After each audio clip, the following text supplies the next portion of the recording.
Sanskrit, a primary sacred language of Hinduism, a philosophical language in Hinduism, Buddhism and Jainism. The language which has given birth to so many Upanishads, Vedas, powerful mantras, mathematical and scientific formulas, a language of God, Sanskrit. A number of great works of eternal values like Mahabharata, Ramayana, Darshana, Purana, and equally valuable poetic and dramatic works of Kalidasa, Magha, Bhairavi, and many others were written in Sanskrit language. Besides the great sciences indispensable to the life and the progress of humanity like astrology, astronomy, physical science, medicine, architecture, and many other branches of knowledge for the first time written in Sanskrit alone. We really feel proud to say that our ancestors have done all this in Sanskrit thousands of years ago. They have described the whole universe by using this language. We really feel proud when other countries like Britain, Sanskrit is added as a subject in their primary school. We really feel proud when their kids chant Sanskrit mantras in their school ceremonies or functions.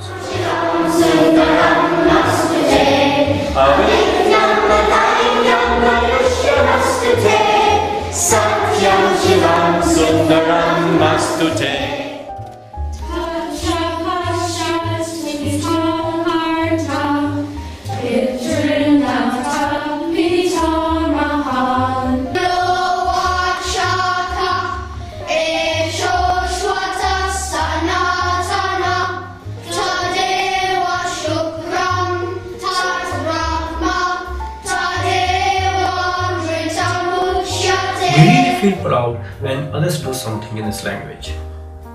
They are so mesmerized by this language that they use it everywhere in their everyday life, like tattoos, movies, serials, in their language, everywhere. Now the question comes, what do we Indians do for or by this language in our own life and in our own country?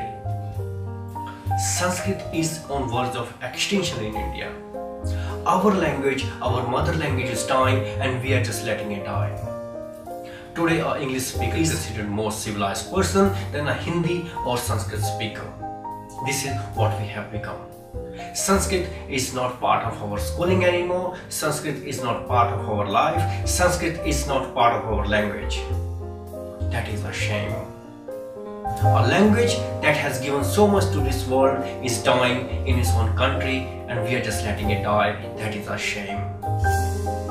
We have adopted Western culture so much that in some part of India, English is their second language.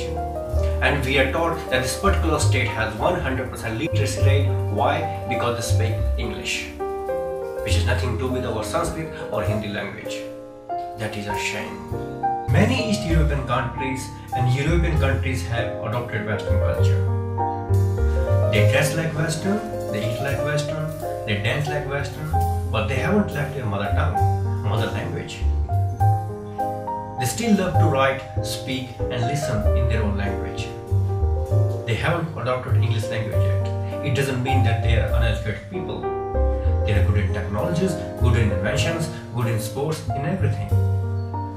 And they use the same language what we use.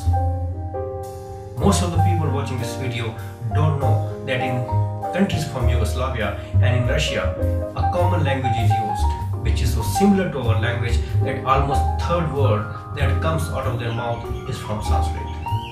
I came to know about this in the beginning of this year when I was planning to travel around Eastern Europe.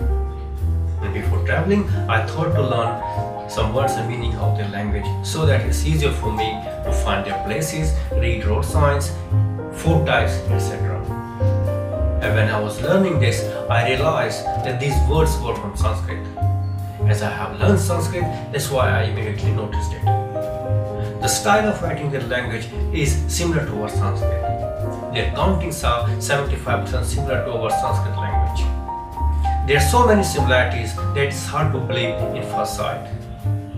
As we don't speak Sanskrit and their way of pronunciation is different, that's why we couldn't ever find that their language and our language are identical. So as a proof, let's have a look here.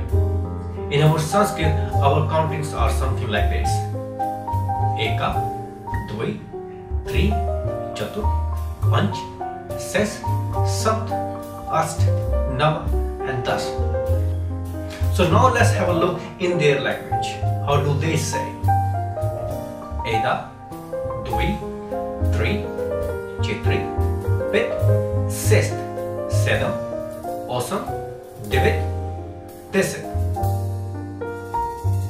Also, the style of making a sentence in their language is similar to Sanskrit.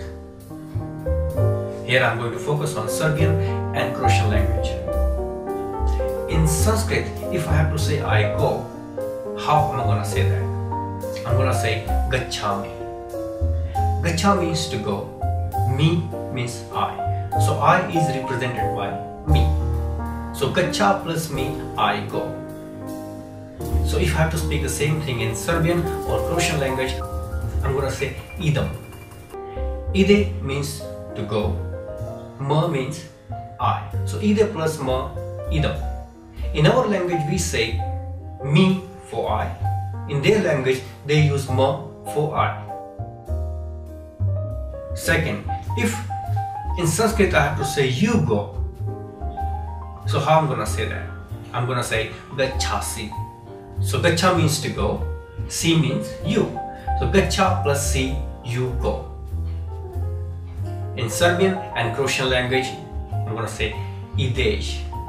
So ide means to go, šo means you. So ide plus šo, ideš, you go. We use si in the end, they use šo in the end. The only difference is I. Now the third again. If I have to say we go in Sanskrit, how I'm gonna say that? I'm gonna say gachama. So gacha means to go and ma means we.